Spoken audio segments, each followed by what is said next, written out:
We all carry a quiet ache of exile, a subtle friction of feeling disconnected from the vast universe around us.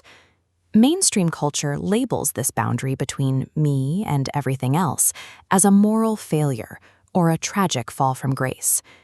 Ancient esoteric traditions describe this split as a deliberate geometric necessity, a foundational structural element required for the cosmos to function. In Kabbalistic thought, the highest node, Thoth, total undivided unity, shatters. It drops into Malkuth at the bottom, a sphere of total separation.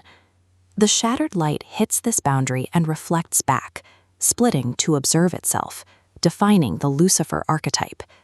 The fall provides the required mechanism for consciousness to step outside of itself and finally recognize its own existence as an independent subject.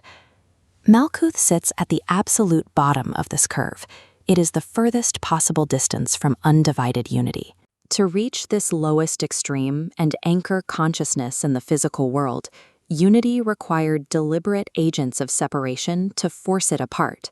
This astronomical chart shows the constellation Scorpius. Notice the position of Antares, marking the center of the scorpion's anatomy. Across multiple mythologies, this specific star acts as the cosmic archetype of the force that cleaves the self in two. We see this written in stone on this Babylonian stela. The carved scorpion at the top represents Girtab, the guardian of the sun's descent, who tests a person's integrity at the threshold. In Egypt, the scorpion balanced atop the golden goddess Selket marks the gate where a soul confronts its own internal duplicity.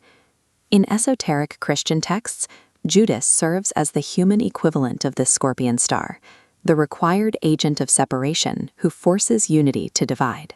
The guilt he carries is ontological, an inherent weight born from dividing the infinite, so the universe's mystery can unfold in real time. This brings us to the hinge point of the system. Because Malkuth is the furthest possible point from the crown, it provides the exact necessary distance for a subject to turn around and observe the whole. The source severed its own internal connection to the divine just to gain the perspective required to truly look back at it. At this absolute floor of separation, the downward momentum exhausts itself. The point of maximum density acts as a hinge, and the slow climb back upward begins. This animation illustrates the mechanism of that return trip. When the memory of unity, the friction of separation, and the conscious choice to ascend fuse together, they form an engine that propels consciousness into a higher octave.